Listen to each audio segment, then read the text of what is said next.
Chapter accounts of insurance company. आज हम इसके सम स्टार्ट करेंगे, बट सम स्टार्ट करने से पहले मैं आपको बता दूं कि इससे पहले 3 लेक्चर्स रिकॉर्ड किए हैं, जिसमें मैंने इसका इंट्रोडक्शन, इसका फॉर्मेट और कुछ टर्मिनोलॉजी जैसे कि री इंश्योरेंस सीडेड, री इंश्योरेंस एक्सेप्टेड किसे कहते हैं वो क्लियर किया था। सो अगर आप ये डायरेक्ट ये लेक्चर देखोगे जो लेक्चर नंबर 4 है तो नहीं समझ में आएगा, पहले वाले लेक्चर्स आपको क्लियर करने हैं। अब आज हम सम स्टार्ट करते हैं क्वेश्चन नंबर 3 से। सो क्वेश्चन नंबर 3 करेंगे सबसे पहले।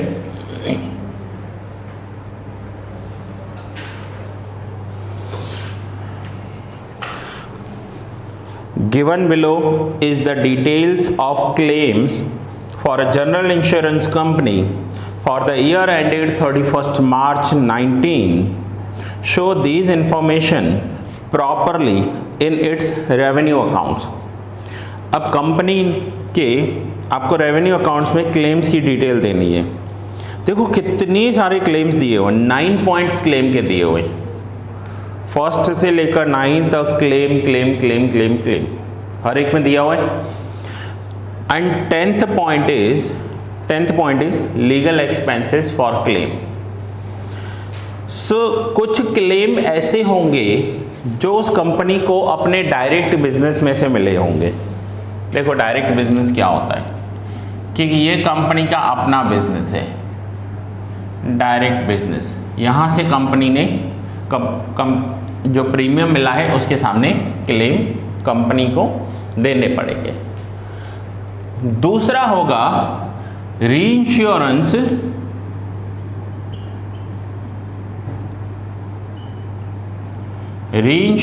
सीडेड। नाउ रीइंश्योरेंस सीडेड का मतलब क्या होगा कि इस कंपनी को कोई बड़ी अमाउंट का इंश्योरेंस मिला है और वो उन्होंने दूसरे के साथ शेयर किया है, और अब इसका क्लेम आ गया तो उसमें सामने वाले इंश्योरेंस कंपनी से क्लेम लेना पड़ेगा, तभी तो ये दे पाएंगे ना। ठीक है, तो इनके पास कोई लार्ज अमाउंट का क्लेम आया, इन्होंने किसी कंपनी के साथ शेयर किया, अब उनसे भी क्लेम लेना है, अपना हिस्सा भी क्लेम में ऐड करना है और फिर कस्टमर को देना है। That is reinsurance seeded. And third term है रीइंश्योरेंस एक्सेप्टेड। Reinsurance accepted. अब रीइंश्योरेंस एक्सेप्टेड में क्या होगा कि किसी दूसरी कंपनी के पास कोई बड़ी अमाउंट में कोई क्लेम आया है और अब वहां पर क्लेम पे करना है, तो इस कंपनी को हिस्सा देना होगा। अब हम इसे ऐसे समझते हैं कि एक कंपनी है ए, दूसरी है बी और तीसरी कंपनी है सी। हम बी कंपनी के अकाउंट्स कर रहे हैं, सो डायरेक्ट बिजनेस का जो क्लेम आएगा वो तो बी को अपने पॉकेट से ही देना है। रीइंश्योरेंस सीडेड, बी के पास कोई लार्ज अमाउंट का, किसी बड़े कंटेनर का, किसी बड़ी पार्टी का एक बड़ा इंश्योरेंस आया था, तो उन्होंने सी के साथ शेयर किया था उसे। सो प्रीमियम भी पे किया होगा, तो यहाँ पर क्या हुआ होगा, प्रीमियम गया होगा। तो प्रीमियम के लिए मैं ऐसा एरो कर रहा हूँ, प्रीमियम गया होगा।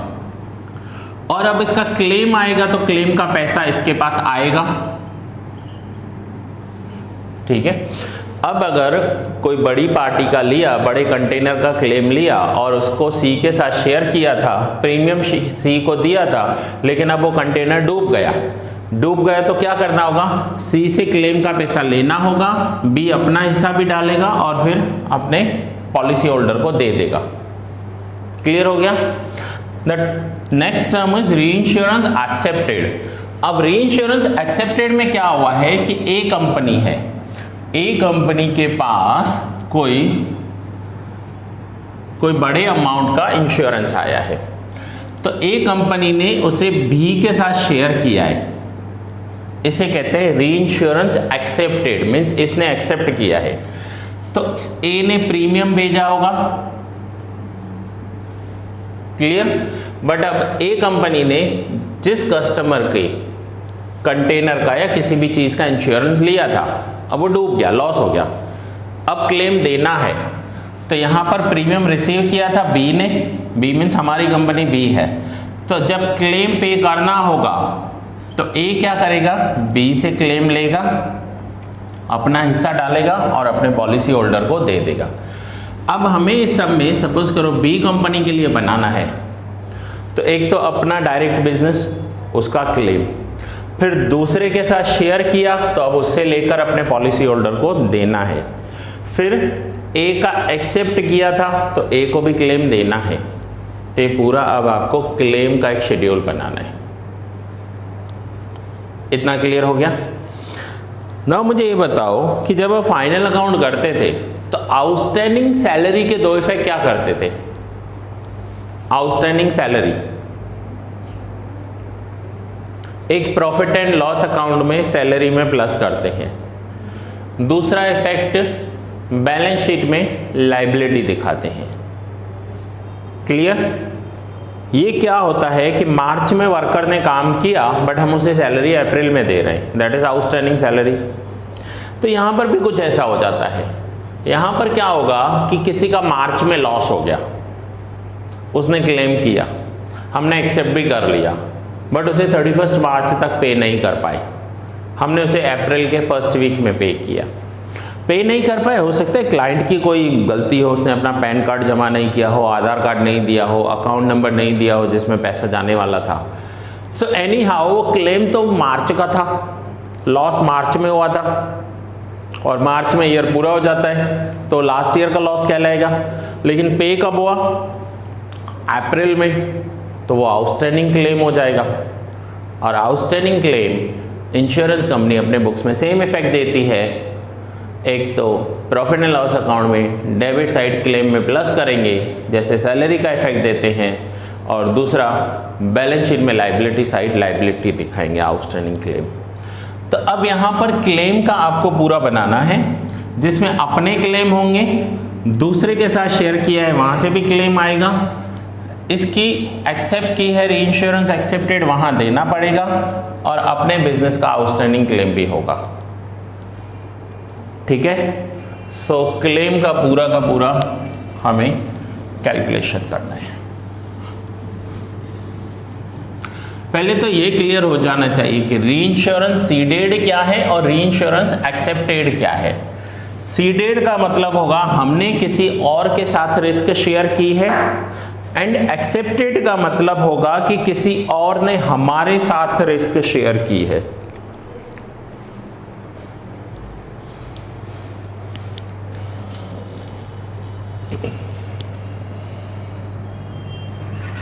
अब देखो क्लेम का जो शेड्यूल बनाते हैं वो कौन सा शेड्यूल है? आपने फॉर्मेट में सीखा है ना,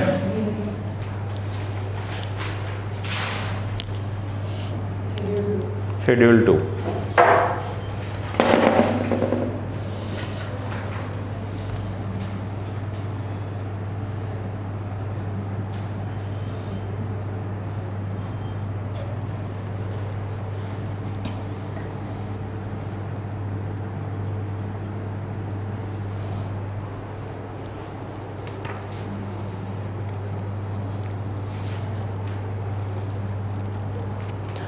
टर्म सारे क्लियर हो गए?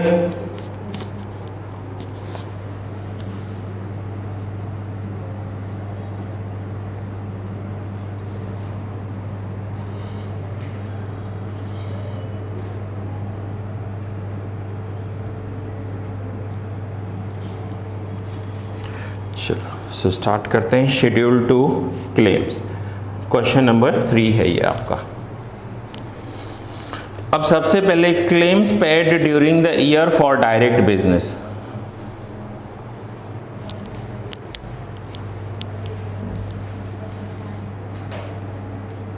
सबसे ज़्यादा यही होते हैं, claims paid for direct business. Claims paid for direct business amount is 1,50,000, तो हम लिखेंगे 1,50,000। डायरेक्ट बिजनेस मीन्स अपने ही बिजनेस का क्लेम पे किया है। अब नीचे दिया हुआ है कि claims received during the year for reinsurance. Claims received, अब क्लेम रिसीव किया है, हमने क्लेम कब रिसीव किया होगा? जब हमने इंश्योरेंस सीडेड किया होगा। सीडेड यानी किसी के साथ हमने शेयर किया रिस्क और अब देना पड़ा तो हम उसे क्लेम लेकर दे देंगे। तो यहाँ पर जैसे एज इट इज वर्डिंग लिखी हुई है, claims received during the year for reinsurance, वो लिखते हैं।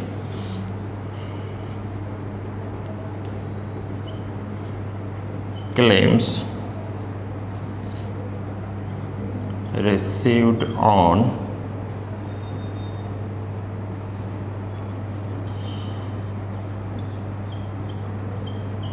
reinsurance 60,000। अब अगर क्लेम्स रिसीव्ड हुए हैं ड्यूरिंग द ईयर 60,000, तो हमारा उतना क्लेम कम हो जाएगा ना।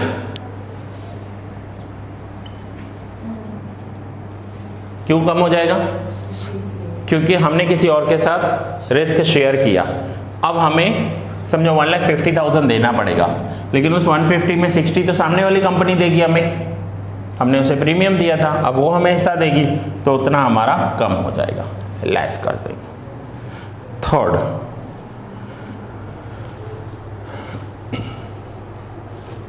अब यहां पर claim paid for direct business है, और दूसरा आप नीचे देखो 72,000 claim paid during the year for reinsurance. अब ये क्या हो गया? तो ये ऐड हो जाएगा। ऐड कैसे हो जाएगा? Claims paid during the year for reinsurance, किसी और कंपनी के पास कोई बड़ा पॉलिसी होल्डर आया है, उस कंपनी ने हमारे साथ शेयर किया, अब उसका कंटेनर डूब गया तो हमें भी हिस्सा देना पड़ेगा, तो इसे है रीइंश्योरेंस एक्सेप्टेड। नीचे दिया हुआ है claims paid during the year, तो यहाँ पर लिखेंगे claims paid for reinsurance accepted 72,000। देखो यहाँ तक क्लियर हो गया, पहले तीनों ये क्लियर हो गए।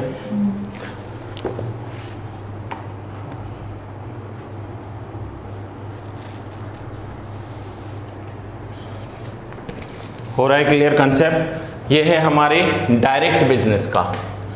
ये हुआ एक्सेप्ट, किसी और कंपनी के पास बड़ा कस्टमर आया था, उसने हमारे साथ रिस्क शेयर किया और अब वहाँ उसका कंटेनर डूब गया तो हमें हिस्सा देना है, तो ये इसमें ऐड हो जाएगा। और यह है क्लेम्स फॉर इंश्योरेंस सीडेड, कि हमने किसी और के साथ रिस्क शेयर किया था, अब वो हमें क्लेम में हिस्सा देगा। ठीक है, तीनों में प्लस करेंगे outstanding of current year,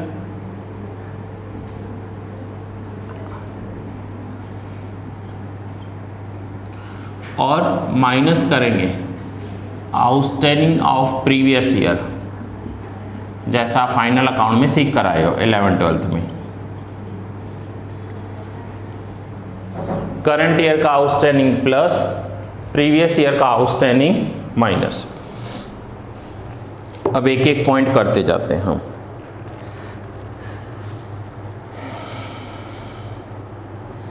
third point, claims receivable at the beginning of the year. Claims receivable, अब क्लेम रिसीव कब होगा मुझे बताओ? क्लेम हम कब रिसीव करेंगे? सीडेड में रिसीव करेंगे या एक्सेप्टेड में रिसीव करेंगे? सीडेड में रिसीव करेंगे। क्यों? क्योंकि हमने रिस्क शेयर किया है, अब उसे देना है। बट ये लास्ट ईयर क्लियर हो गया था कि सामने वाली कंपनी को देना है, बट उन्होंने करंट ईयर में भेजा है, तो claim receivable at the beginning of the year outstanding of previous year 10,000 लिखेंगे। रिसीवेबल मिलने वाला था, रिसीवेबल यहाँ आएगा। एनी हाउ ये समझो कि ये जो है ना, ये हमें रिसीव होगा, और ये हमें पेड करना पड़ेगा। सीडेड में हमेशा क्या होगा, रिसीव्ड होगा, क्योंकि हमने रिस्क शेयर किया है। So claims receivable at the beginning of the year 10,000। अब दूसरा दिया हुआ है claims payable at the beginning of the year for direct business 30,000। Direct business में बिगिनिंग ऑफ द ईयर का बाकी है, मीन्स प्रीवियस ईयर का होगा, तो ये प्रीवियस ईयर का 30,000 आउटस्टैंडिंग। ये डायरेक्ट बिजनेस है ना, ये रहा देखो, डायरेक्ट बिजनेस का आउटस्टैंडिंग है तो यहाँ पर है। डायरेक्ट का यहाँ लिखेंगे, री इंश्योरेंस एक्सेप्टेड यहाँ, री इंश्योरेंस सीडेड यहाँ, आउटस्टैंडिंग प्लस माइनस करते रहेंगे। Claims payable at the beginning of the year for री इंश्योरेंस, तो ये कौन सा हो जाएगा, तो ये हो जाएगा री insurance accepted. Claims payable at the beginning of the year 8,000। तीनों का बाकी, डायरेक्ट बिजनेस का बाकी, पे करना बाकी, रिसीव करना बाकी, तीनों आउटस्टैंडिंग के दिए हुए, ठीक है। Then claims receivable at the end of the year. अब रिसीवेबल कहाँ पर है, इन तीनों में बताओ रिसीवेबल कौन सा है, ये, ठीक है, ये ही रिसीव्ड होगा। सो claim receivable at the end of the year, ये 6,000 रुपीज यहाँ पर प्लस करेंगे। फिर दिया हुआ है claims payable at the end of the year for direct business. Direct business में आउटस्टैंडिंग है करंट ईयर का, तो कहाँ है डायरेक्ट बिजनेस, ये रहा, outstanding of current year 40,000। Okay, then claims payable at the end of the year for reinsurance 12,000। अब कहाँ पर है, पे करना है हमें, क्लेम्स पे करना है, तो पेड ये रहा, यहाँ ध्यान दीजिए, ये रिसीव्ड रहा। So claims payable at the end of the year for reinsurance 12,000, तो ये यहाँ पे आएगा। 9th पॉइंट तो ऑलरेडी मैंने आपको करवा दिया, claims paid during the year for री इंश्योरेंस एक्सेप्टेड। लास्ट में है legal expenses for claim. Legal expense क्या होता है कि समझो किसी कस्टमर ने कहा मुझे 1 लाख रुपीज़ का क्लेम दो, हमने कहा 1 लाख नहीं, हम आपको 50,000 ही देंगे, क्योंकि एज पर रूल्स आपका 50,000 बन रहा है। उसने कहा नहीं मुझे तो 1 लाख ही चाहिए, आप गलत बोल रहे हो, इंश्योरेंस कंपनी बोल रही है आप गलत बोल रहे हो, दोनों का झगड़ा हो गया, तो कोर्ट में केस जाएगा। कोर्ट में जाएगा तो हमारी तरफ से हमारा एक वकील खड़ा रहेगा जो बात करेगा, उस वकील को, उस एडवोकेट को फीस देनी पड़ेगी, और वो जो फीस होती है ना उसे लीगल एक्सपेंस कहते हैं। लीगल फाइट करने के लिए जो पैसा दिया जाता है दैट इज़ लीगल एक्सपेंस, तो वो भी हमारे क्लेम्स में लास्ट में ऐड हो जाता है लीगल एक्सपेंसेस। कितना है लीगल एक्सपेंसेस, 2,000। ओके, सो यहाँ तक सारे पॉइंट्स क्लियर हुए। अब हम आ जाते हैं टोटल पर।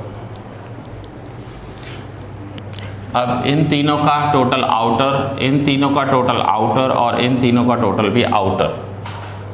150 प्लस 40 190, 190 में से 30 माइनस करेंगे 1,60,000। फिर से 72 प्लस 12 84, 84 माइनस 8 76,000।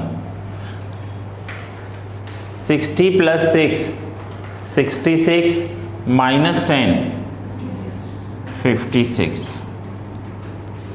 अब हमें इधर ध्यान दो क्या करना है, 160 में ऐड करना है कितना, 76,000, माइनस करना है 56,000, एंड देन लास्ट में 2,000 ऐड कर देना है हमें, 1,82,000। सुनाओ, यहाँ पर हम लिखेंगे 1,82,000। कंपनी को ये क्लेम नेट पे करना पड़ेगा eight the end of the year, मिलेगा भी, देना भी है फाइनली। फिर से एक बार थोड़ा सा कंसेप्ट में रिवाइज करवा देता हूँ, ठीक है। एक बार समझ लो, ये इनका डायरेक्ट बिजनेस है, इसका तो इंश्योरेंस इनको ही देना है, plus claim for reinsurance accepted. किसी और कंपनी के पास बड़ा क्लाइंट आया है और वो उस कंपनी ने इस कंपनी के साथ, हमारी कंपनी, सपोज करो ये हमारी कंपनी है, हमारी कंपनी के साथ रिस्क शेयर किया तो हमें वहाँ से प्रीमियम आया होगा।